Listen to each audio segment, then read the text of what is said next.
의사표시부터 녹화가 안 돼 있나 봐요. 법률행 해석이요. 근데 그것은 전번에 한번 했던 거기 때문에 나중에 하고요. 지금 오늘 보는 대리 있죠, 대리. 대리부터 일단 하도록 그렇게 하겠습니다.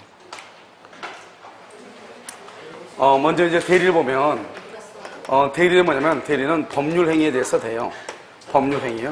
그래서 법률행위는 재산상 법률행위하고, 그 다음에 가족법상 법률행위가 있는데, 재산상 법률행위는 되고, 가족법상 법률행위는 안 돼요. 그 다음에 뭐가 안 되냐? 사실행위 안 돼. 그래서 사실행위는 여기 순수 사실행위하고 혼합 사실행위라고 하는 것이 있는데, 순수 사실은 매장물 발견, 주소의 설정, 가공, 발명이라고 하는 것이고, 그 다음에 혼합 사실은 사무관리, 부부의 동거, 무주물 선점, 유실물 습득. 그래서 이 사실행위는 대리가 허용되지 않아요. 그 다음에 우리가 이제 불법행위라고 하는 것이 있죠. 불법행위도 대리가 허용되지 않고, 그 다음에 준법률 중에서 표현행위라고 하는 것이 있는데, 표현행위. 이 표현행위는 뭐가 있냐면, 첫 번째, 의사의 통지라고 하는 것이 있고, 그 다음에 관념의 통지, 그 다음에 감정의 표시가 있는데, 이 감정의 표시는 용서인데, 용서는 대리가 허용되지 않아요. 그 다음에 의사의 통지 중에서 무슨 최고, 그 다음에 이거 거절, 관념의 통지 중에서 통지, 승인, 승낙, 이것은 대리가 허용이 돼요. 그래서 우리가 대리가 허용이 되는 것은 재산상 법률 행위하고, 그 다음에 의사의 통지, 최고 거절하고, 관념 통지, 통지 승인 승낙, 이것은 대리가 허용이 돼요. 그 다음에 또 이제 우리가 조심하게 돼야 되는 것은 사자인데, 사자는 전달 기관으로서의 사자, 그 다음에 표시 기관으로서의 사자가 있는데, 전달 기관으로의 사자가 잘못 전달하면 그것을 뭐라고 한다? 부도달의 문제라고 얘기하는 것이고, 표시기관의 사자가 잘못 표시를 하면은 이것을 표시상의 착오다, 이렇게.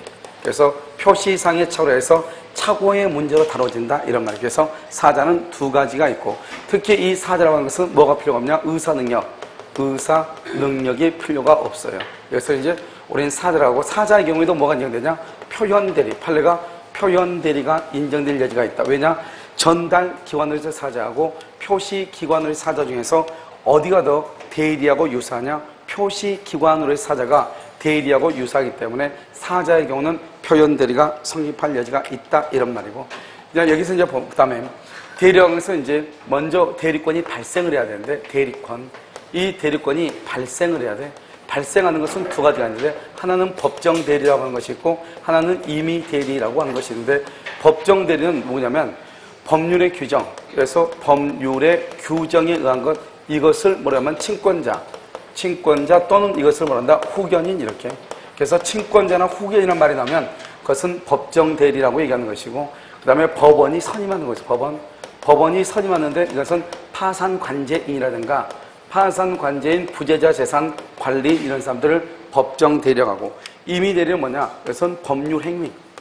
그래서 법률 행위에 의해서 선임되는 대리. 그러면 이 법률 행위는 두 가지가 있는데, 하나는 단독이 있고 또 하나는 계약이 있는데, 단독을 뭐라 한다? 수권행위라고 얘기하고, 단독 계약을 뭐라 하면 위임계약이다, 또는 위임이다, 또는 위임장을 수여한다, 이렇게. 그러면 이 단독행위의 수권행위에 의해서 대리권이 발생하기도 하고, 위임계약, 이 위임을 뭐냐면 원인된 법률관계다, 이렇게. 원인된 법률관계에 의해서 대리권이 발생하는데, 그것을 임의대리다. 그래서 우리가 이제 만약에 임의대리권의 소멸 원인은 이러면 그냥 임의대리라고 나오는 것이 아니고, 법률 행위에 의하여 수여된 대리권이 소멸하는 경우는 이런 식으로, 이것을 우리는 임의대리다. 그래서 법률 행위하고 법률의 규정이라고 하는 말은 전혀 다른 말이니까 이것을 항상 구별을 해야 되고, 그 다음에 이제 발생을 했는데 바로 그냥 여기서 우리가 소멸을 바로 보면, 대리권이 소멸하는 건, 그래서 임의대리, 법정대리의 공통적으로 소멸하는 거, 그것을 127조인데, 그것은 본인의 경우는 사망이라고 하는 것이 있고, 여기 보면 대리인이죠. 대리인이 사망, 대리인이 파산 선고, 대리인이 성년 후견 개시 심판을 받았을 때, 성년 후견 개시 심판을 받았을 때, 여기는 대리인으로 되고 난 다음에 사망하고, 대리인으로 되고 난 다음에 파산 선고를 받고, 대리인으로 되고 난 다음에 성년 후견 개시 심판을 받았다, 이 말이죠. 여기서 중요한 것은 뭐냐면 처음부터 피성년 후견이야. 처음부터 피성년 후견인인 줄 알면서 대리인으로 선임을 했어. 그런 경우는 대리권이 소멸하지 않아요. 그런 경우는 왜 대리권이 소멸하느냐? 대리는 행위 능력자임을 요하지 않기 때문에 제한 능력자도 대리인이 될 수가 있단 말이죠. 그런데 여기서 말하는 대리는 멀쩡한 사람, 멀쩡하게 대리인이 된 사람이 대리인이 되고 난 다음에 뭐가 되냐? 성녀구경 개시 심판을 받았다. 그때 대리권이 소멸하는 것이고, 여기서 안 되는 것보다 한정후경 개시 심판, 이것은 대리권 소멸이 아닌 것이고, 그 다음에 여기에서 이미 대리에만 한정된 것이 있고 법정 대리에만 한정된 것 이렇게 있는데, 이미 대리에만 한정된 건 뭐냐? 여기 보면 숙권행위죠. 숙권행위, 숙권행위가 뭐가 된다? 숙권행위가 철회가 된 경우, 그 다음에 원인된 법률관계. 이 원인된 법률관계가 바로 뭐냐?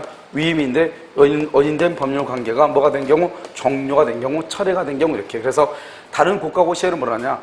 이미 대리에만 한정된 대리권 소멸 사유로는 숙권행위 철회에 한한다. 감정평가사에 한한다. 그래서 틀린 것으로. 알겠죠?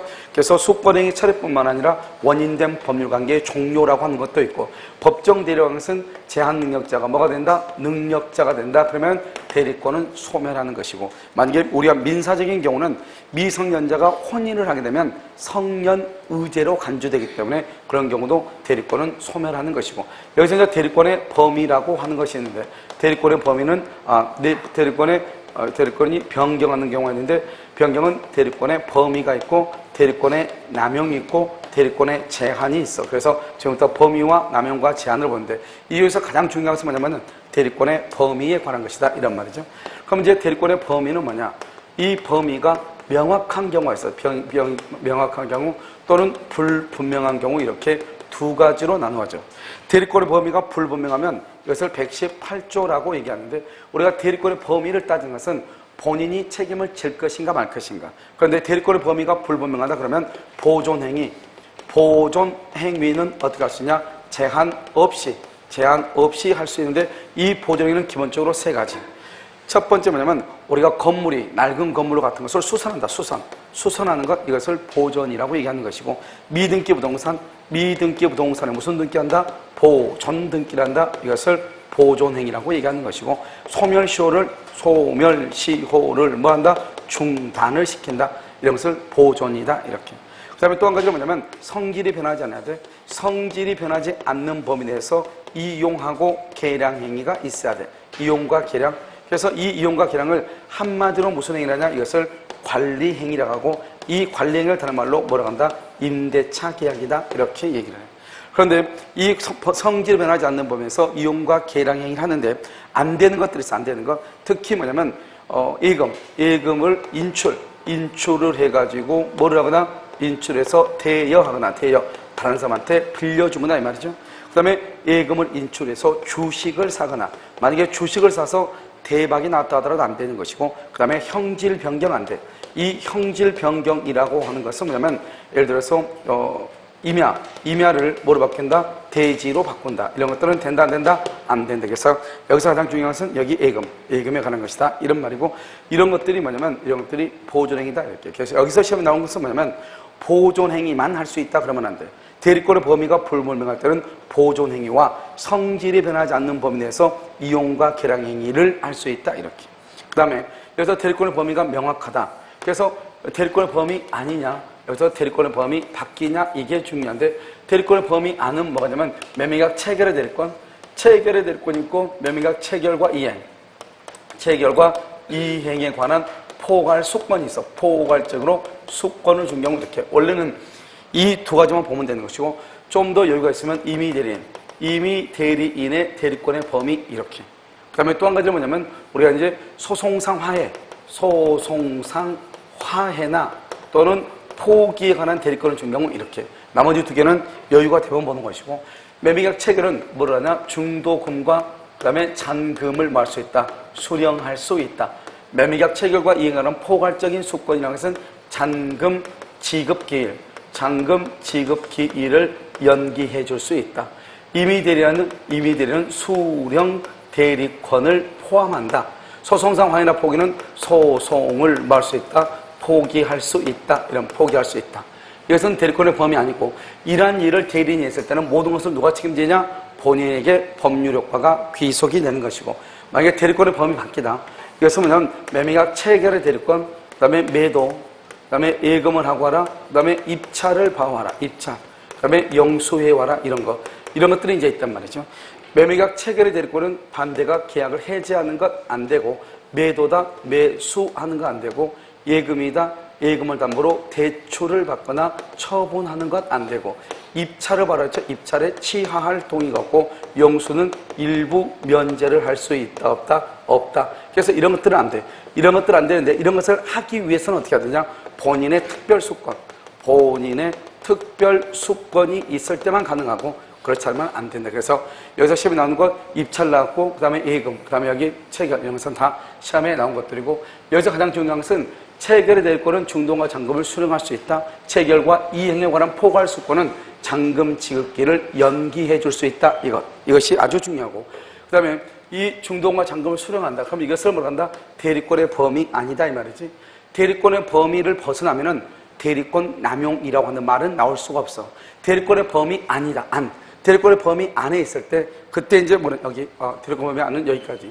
대리권의 범위 안에 있을 때 대리권의 남용이라고 하는 것이 나와. 특히 대리권 남용은 이 대리권의 범위 안에서, 대리권의 범위 내에서 대리인이 중도금이나 잔금을 수령하여 자기 자신이나 누구를 위해서 제3자를 위해서 사용하는 것, 이것을 뭐라고 표현한다? 대리권의 남용이다. 이렇게 얘기해. 그럼 대리권의 남용이 있으면 첫 번째 원칙은 어떻게 되냐? 원칙은 본인에게 법률 효과가 기소한다. 그런데 두 번째 상대방이 대리권 남용 사실을 모르거나 알았거나 알 수 있었을 때는 본인에게 법률 효과가 기소한다, 안 한다? 안 한다. 그래서 상대방이 알았거나 알 수 있었을 때는 본인은 책임을 지한다. 이것을 대리권 남용이다. 이렇게 얘기해요. 그래서 대리권의 남용이 있으면 본인한테는 손해가 되기 때문에 본인은 되도록이면 대리권의 범위를 좁혀야 된다, 이 말이죠. 그것을 뭐라냐? 119조 공동대리다. 이렇게 얘기해. 공동대리다. 그러면 공동대리는 뭐냐? 첫 번째, 대리는 능동대리가 있고 수동대리가 이렇게 있다면 수동대리. 그래서 능동대리와 수동대리가 있는데, 능동대리라고 하는 것은 원칙은 무슨 대리냐? 원칙은 각자 대리고, 각자는 다른 말로 단독 대리인 것이고, 수동대리는 언제나 각자 대리, 언제나 단독 대리가 되는 것이에요. 언제나. 그런데 이 능동 대리도 예외. 그래서 예외적으로 그것을 뭐가 될 수 있냐? 공동으로 대리할 수 있어. 특히 수권행위에 의해서 공동으로 할 수 있고, 법률의 규정에 의해서 공동. 법률 규정은 누구냐면 친권자는 보통 2명이기 때문에 공동으로 대리하는 것이죠. 이때는 뭐냐? 공동으로 대리하는 것이다. 이 말이죠. 이 말의 뜻은 뭐냐? 수동대리는 언제나 각자 대리이고, 수동대리는 공동대리가 될 수가 없어. 그런데 능동대리는 원칙적으로 각자지만 예외적으로 공동으로 대리할 수 있기 때문에 수동대리는 능동대리에 관한 법원칙을 모두 다 적용하는 것이 아니고 능동대리에 관한 법원칙을 부분적으로 적용을 한다. 이렇게 표현을 하죠. 그래서 공동대리에서 가장 중요한 것은 각자 대리다. 대리인이 여러 명이다. 대리인이 수인이다. 그러면 각자가 대리하는 것이 원칙이다. 이때 공동이라는 것은 어떤 것을 얘기하는 것이냐? 그것은 의사결정 공동을 얘기하는 것이다. 이 말이고. 그 다음에 124조는 자기계약 쌍방대리 금지인데, 이 자기계약하고 그 다음에 쌍방대리 금지인데, 자기계약과 쌍방대리는 첫 번째 본인의 이익을 해치기 때문에 본인의 이익을 해치기 때문에 인정하지 않아요. 그래서 금지한다 이 말이죠. 그래서 본인의 이익을 해치기 때문에 그것은 자기계약 쌍방대리를 허용하지 않아요. 그러면 두 번째, 본인의 이익을 해치지 않으면 된다 이 말이죠. 어떻게 하면 부가 자를 대리하여 증여를 해. 아파트를 증여한단 말이죠. 그래서 아버지가 미성년자인 아들을 대리해서 아버지가 아들한테 증여를 해. 이런 것은 뭐냐? 자기계약이지만 뭐가 된다? 유효인 자기계약이 된다. 이런 말이고. 그 다음에 자기가 쌍방대리는 원칙적으로 허용이 안 된단 말이죠. 그래서 뭐냐면 물건 하나, 동일 물건이죠. 동일 물건에 대해서 쌍방 당사자, 쌍방으로부터 입찰의 대리권을 수여받았다. 대리권. 이것은 유효이다, 무효이다, 판례가 무효이다. 이렇게 무효. 그것은 무효다. 이렇게 얘기했어요. 그래서 원칙적으로 자기계약 쌍방대리는 허용되지 않는데, 그것은 왜 그러냐? 본인의 이익을 해치기 때문인데 이러한 경우는 미성년자인 자녀가 자가요. 이거죠. 본인의 이익을 해치는 것이 아니고 미성년자인 자한테 유리하니까 자기 계약이지만 인정되는 것이고 이것은 동일 물건에 대해서 쌍방 당사자로부터 대리권을 입찰의 대리권을 소유받았다. 그러면 A라고 하는 사람한테 뭘 한다? 입찰을 봐주면 B라는 사람한테는 입찰을 받을 수가 없기 때문에 그것은 유효이다 무효이다 무효가 되는 것이다 이 말이고 그 다음에 이 자기약 쌍방대리라고 하는 것은 어떻게 되냐 먼저 본인의 승낙이 있으면 자기계약 쌍방대리가 가능을 하죠. 여기서 본인의 승낙 가장 대표적인 게 바로 뭐냐면 법무사죠. 법무사의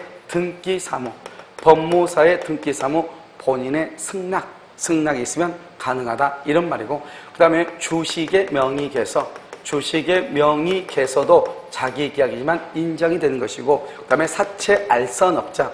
사채알선업자도 되는 것이고 그 다음에 변호사가 쌍방을 대리해서 강제 집행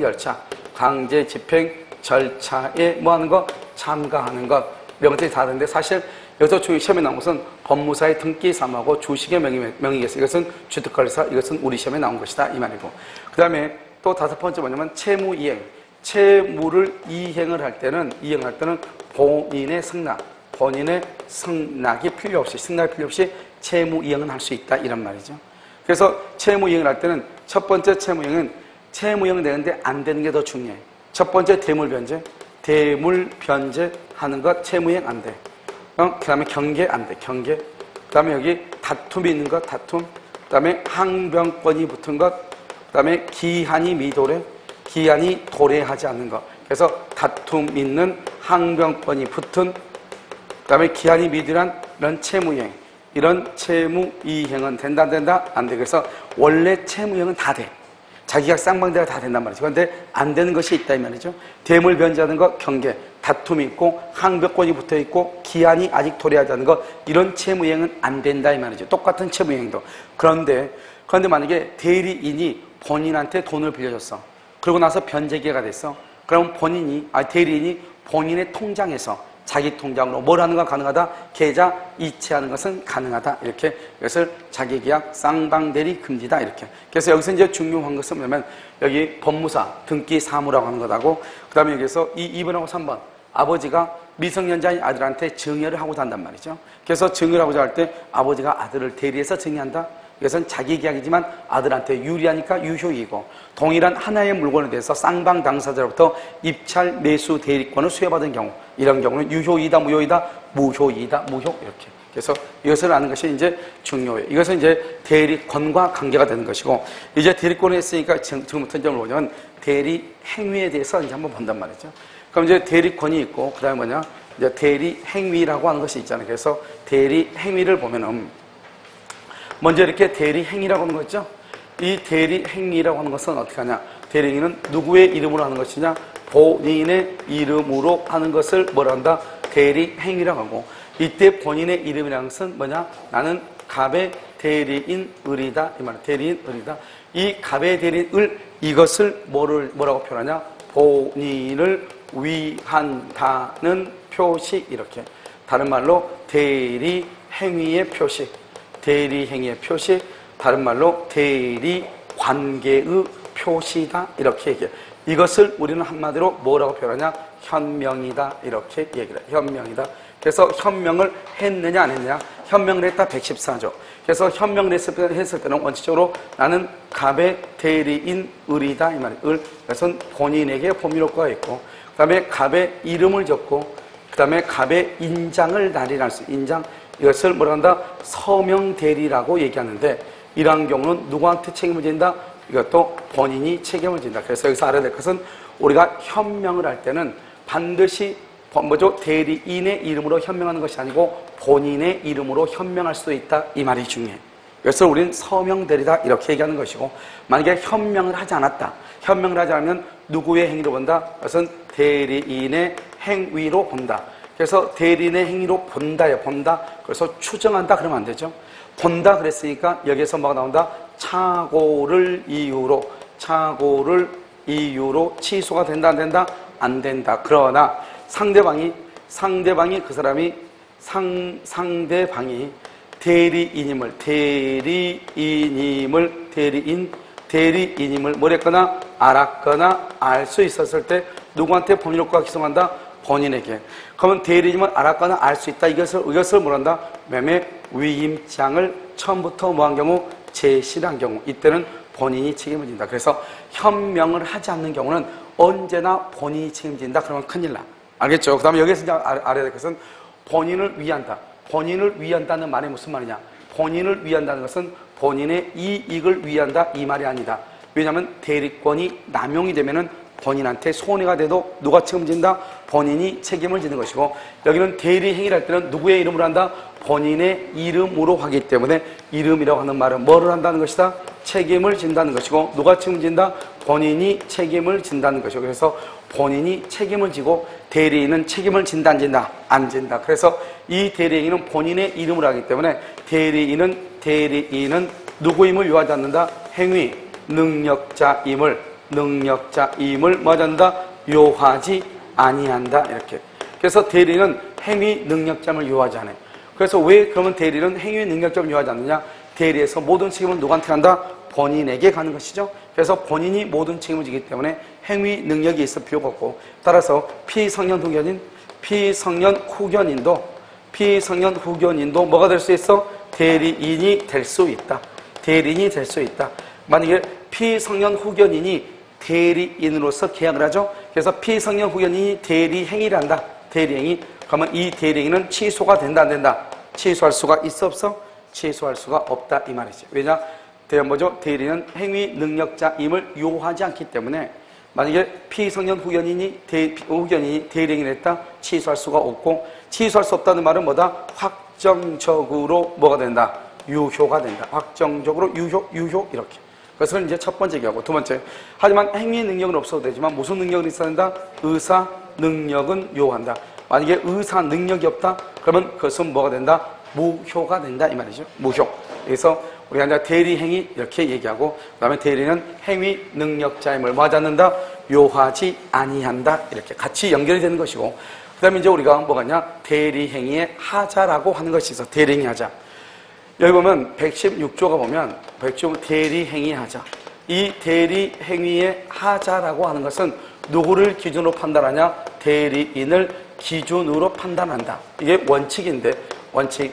만약에 본인의 지시, 본인의 지시가 있다. 지시. 그럼 본인은 대리인의 부지를 주장하지 못한다. 이때 본인은 대리인의 부지를 마지 못한다? 주장하지 못한다. 그래서 이때 본인의 지시가 있으면은 본인은 대리인의 부지를 주장하지 못한다. 이 말은 결국 누구를 기준으로 한다? 그것은 본인을 기준으로 한다. 그래서 뭘 한다? 예외가 되겠죠. 그래서 원칙으로 대리행위 하자는 대리인을 기준으로 하지만 본인의 지시라고 하는 말이 있을 때는 누구를 기준으로? 본인을 기준으로. 첫 번째 여기 알아야 될 것은 뭐냐면, 먼저 대리인하고 본인은 뭐 한다? 본인은 동일시 된다. 어떻게 한다고? 동일시 된다. 두 번째, 계약 체결의 당사자는 누구하고 누구다? 그것은 대리인과 누구다? 상대방이다. 상대방. 그래서 이 계약 체결의 당사자가 의사표시의 하자가 있어야 된다. 의사표시하자. 계약 체결의 당사자한테 의사표시하자가 있어야 돼. 그러니까 본인한테 의사표시하자가 있을 필요가 있다 없다? 없다. 즉 사기나 강박을 당하든지 말든지 그것은 대리인과 상대방이 사기나 강박을 당해야지, 본인이 사기나 강박을 당하면 아무런 문제가 된다 안 된다? 안 된다. 첫 번째 대리하자에서는 이게 이제 첫 번째고, 두 번째는 뭐냐면, 먼저 이제 우리가 103조 뭐냐면 이중매매에서 본인은 아무런 문제가 없어. 그런데 대리인이 뭐란다? 이중매매에 적극하다며. 본인은 그렇지 않은데, 그럼 유효이다 무효이다? 무효이다. 이렇게. 자, 세 번째 104조 불공정한 법률행위. 불공정한 법률행위에서 궁박이죠. 궁박하고 경솔하고 또 뭐가 있어? 무경험이 있죠. 그래서 궁박은 누구를 기준으로? 궁박은 본인. 경솔과 무경험은 누구를 기준으로 한다? 대리인을 기준으로 한다. 이런 말이고. 그 다음에 이제 네 번째 보면 본인의 의사하고 대리의 의사가 일치하지 않을 수 있죠. 일치하지 않는다고 해서 그것을 착오로 볼 수 있다 없다? 없죠. 착오인지 아닌지는 원칙적으로 누구를 기준으로 판단한다? 대리인을 기준하고. 그 다음에 이제 108조, 네 번째 108조를 한번 보면 108조에서 본인은 멀쩡해. 근데 대리인이 상대방과 통정을 하죠. 그러면 전체적으로 유효이다 무효이다? 무효로 본다 이 말이고. 다섯 번째, 우리가 이제 제3자에 의한 사기강박, 즉 대리인에 의한 사기강박을 본단 말이죠. 여기서 보면 대리인과 본인은 동일시되고 계약 체결의 당사자는 대리인과 상대방이기 때문에 대리인과 상대방 중에 한 사람이라도 하자가 있으면 말 수 있다. 취소할 수 있다. 그러니까 여기서 이제 보면 첫 번째 뭐냐면 대리인이 상대방을 기망한 경우 있고, 두 번째는 뭐냐면 상대방이 대리인을 만 경우 기망한 경우가 있고, 이거는 본인이 상대방을 만 경우 기망한 경우가 있고, 네 번째 상대방이 본인을 만 경우가 있다, 기망한 경우가 있다. 여기서 알아야 될 게, 여기서 알아야 될 문제는 뭐냐면 첫 번째, 누구하고 누구냐 이 말이 중요해요. 알겠죠? 즉 누구하고 누가 계약의 당사자다? 대리인과 상대방이 계약의 당사자다. 그래서 대리인과 상대방이 계약의 당사자. 여기서 보면 누가 지금 사기를 당했냐? 상대방이 사기를 당했고, 여기는 대리인이 사기를 당했고, 여기는 상대방이 사기를 당했고, 여기는 본인이 사기를 당했다 이 말이지. 그럼 여기서 보면 상대방의 본인을 기망을 했다고 할지도 본인은 계약의 당사자다 아니다? 아니죠. 그러니까 이것은 취소가 된다 안 된다? 취소할 수 없다. 그러면 본인이요 상대방을 기망하죠. 그러면 상대방은 기망을 당한 상태로 갑의 본인의 대리인과 계약을 했죠. 그러니까 뭘 할 수 있다? 취소할 수 있다 이런 말이고, 여기서 이제 중요한데 대리인이 상대방을 기망을 하죠. 그러면 대리인은 본인하고 동일시되기 때문에 이때 상대방은 본인이 그 사실을 뭐든지 알든지 모르든지, 그래서 본인이 알든 모르든 무조건 말 수 있어. 상대방은 취소할 수 있어. 여기는 상대방이 이제 대리인을 사기를 쳤죠. 그러면 상대방이 대리인을 사기를 쳤면 마찬가지죠. 본인도 그 사실을 뭐든 알든 모르든, 그래서 본인도 그 사실을 알든 모르든 무조건 말 수 있다, 취소할 수 있다 이런 말. 이것을 116조다 이렇게 얘기를 하는 것이. 그래서 누구한테다 중요하고, 특히 여기에서는 대리인이 상대방을 기망할 때 이게 이때는 본인이 알든 모르든이지. 만약 이런 말 하면 안 돼. 알았거나 알 수 있었을 경우 그러면 큰일 나. 알았거나 알 수 있었을 경우 취소하는 것은, 그러면 제3자에 의한 사기 강박을 얘기할 때 알았거나 알 수 있었을 경우 이렇게 얘기를 해요. 무엇인지 아시겠죠? 그래서 여기를 얘기한다 이런 말이죠.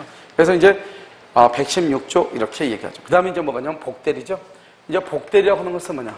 복대리는 첫 번째 누구의 이름으로? 대리인의 이름으로 선임하죠. 선임하는 누구의 대리인이다? 본인의 대리인이다. 이게 아주 중요해요. 그래서 복대리는 대리인의 이름으로 선임해. 그래서 대리인의 이름으로 선임하기 때문에 대리인이 이름을 걸기 때문에 대리인이 책임을 져.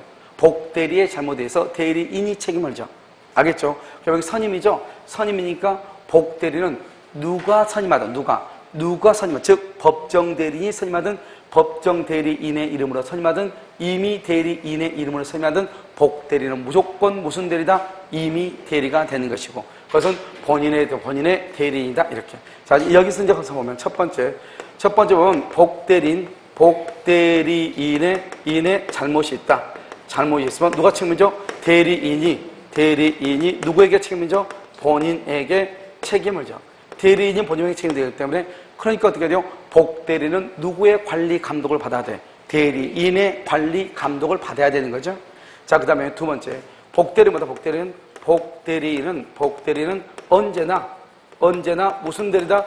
임의 대리다. 그래서 여기서 중요한 것은 법정 대리인의 이름으로 선임한 복대리도 언제나 무슨 대리다? 임의 대리다 이 말이고, 누구의 대리인이다? 본인의 대리인 때문에 현명을 할 때 대리인의 이름을 현명할 필요가 있다 없다? 현명할 필요가 없다. 현명을 할 때. 네 번째, 이 사람도 본인의 대리인이죠. 본인의 대리이기 때문에 대리인과 동일하게 본인과 제3자에 대해서 권리와 뭐가 있다? 의무가 있다. 그래서 대리인과 동일하게 본인이나 또는 누구? 제3자, 제3자에게 동일한 권리와 뭐가 있다? 의무가 있다. 그래서 대리인과 동일하게 본인이나 제3자에 대해서 권리와 의무가 있는 것이다. 이것은 이제 우리가 기본적으로 복대리다 이렇게 얘기를 하는 것이고, 여기서는 복대리는 여기서 이제 누가 있냐면 임의대리가 있고 법정대리가 있죠. 만약에 임의대리다. 임의대리는 어떻게 할 것인가? 임의대리는 원칙적으로 복대리를 선임할 수가 있다 없다? 임의대리는 원칙적으로 복대리를 선임할 수가 없다. 선임할 수 없으니까 책임이 있다 없다? 책임도 없다. 그런데 예외적으로 어떤 경우 부득이한 사유, 부득이한 사유가 있거나 본인의 승낙, 본인의 뭐가 있으면 승낙이 있으면 복대리를 선임할 수 있고, 이때 본인의 승낙이나 부득이한 사유가 있을 때는 선임하고 관리, 감독에 대해서 뭐가 있을 때 과실이 있을 때 책임을 진다. 누구한테? 본인한테. 이렇게. 그래서 임의 대리인의 경우 원칙적으로 복대리를 선임할 수 없지만, 그래서 책임이 없다. 부득이한 사유나 본인의 승낙이 있을 때 선임할 수 있고, 이때는 선임 감독의 과실 책임을 진다. 만약에 본인의 지명에 의해서 복대리를 선임한다 이런 말이죠. 그럴 때는 어떻게 돼요? 그 복대리인이 부적임하고 불성실하죠. 불성실함을 알았으면 본인한테 뭘 해야 돼? 통지를 해야 되고, 통지를 하지 않으면 그때는 무슨 책임진다? 선임 감독의 무슨 책임? 과실 책임을 진다. 여기에서는 선임에 대한 책임은 안 진다. 왜요? 자기가 직접 선임한 것이 아니고 누구의 지명? 본인이 직접 복대리를 지명을 했기 때문에, 이렇게 본인의 지명에 의한 경우 부적임이나 불성실함을 알고 본인에 대한 통지를 태만히 한 때는 감독의 과실 책임만 진다. 만약에 자기가 직접 복대를 선임한다, 선임하고 감독의 책임을 지지만 여기는 무슨 책임만 져? 감독 책임만 진다 이런 말이고, 그 다음에 여섯 번째 임의대리, 법정대리죠. 그럼 법정대리인이 복대리를 선임할 때는 어떻게 하냐? 법정대리는 그 책임으로 복대리인을 선임할 수 있다.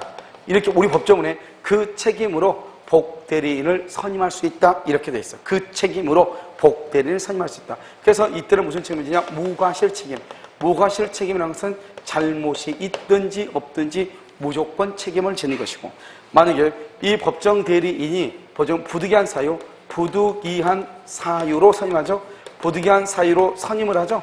그럴 때는 어떤 책임을 진다? 이때는 선임 감독의 무슨 책임? 과실 책임을 져. 그러니까 지금 보면 법정대리는 그 책임으로 복대리를 선임한다 이 말은 언제든지 복대리를 선임할 수 있다 이 말인데, 법정대리인이 언제든지 복대리를 선임하면 무과실 책임을 지는 것이고, 만약에 부득이한 사유로 선임하면 선임 감독의 과실 책임을 해서 책임이 좀 더 가벼워진다 이 말이죠. 그래서 책임이 무거워진 것이 아주 가벼워지고, 만약에 법정대리인이 선임한 복대리는 법정대리인의 이름으로 선임하죠. 선임하면 이것도 무슨 대리다? 복대리는 선임하죠. 그러면 복대리인은 임의대리가 돼. 임의대리인이 돼. 왜 그러냐?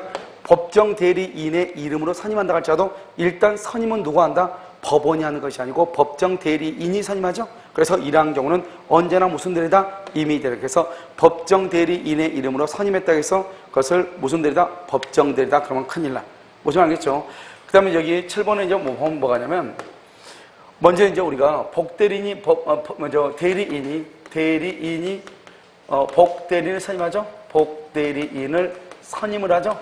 선임을 해도 대리권이 소멸한다, 안 한다? 대리권이 소멸하지 않아요. 그래서 이것을 뭐냐? 대리권이 병존한다. 이렇게 얘기하는 것이고, 여덟 번째는 대리권이 소멸하죠? 대리권이 소멸하죠? 소멸하면 뭐도 소멸한다? 복대리권도 뭐란데? 소멸하는 것이고, 그 다음에 9번은 복대리죠? 복대리의 경우에도 무슨 대리가 성립할 수 있다?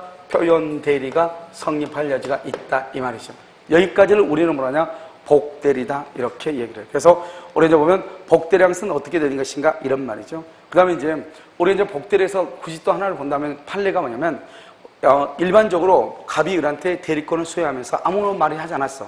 그러면 반드시 대리인 자신이 처리할 필요가 없는 것, 반드시 대리인 자신에 의한 처리가 필요로 하지 아니한 것, 그러한 경우는 뭘 할 수 있다? 그때는 복대리에 대해서 뭐죠? 묵시적으로 뭐가 있는 걸 봐? 승낙이 있는 것으로 보는데 만약에 그것마저도 반드시 복대리인의 승낙을 할 때는 본인의 승낙을 받아야 된다거나 어떤 일이 있어도 복대리를 선임하지 말라고 명시적으로 금지의 의사를 하죠. 그럴 때는 복대리인을 선임할 수가 있다 없다? 없다 이렇게 여기까지를 뭐란다? 복대리 이렇게 얘기하는 것이에요. 잠깐 쉬었다가요. 무권대리하고 표현대리 한꺼번에 보도록 그렇게 하겠습니다.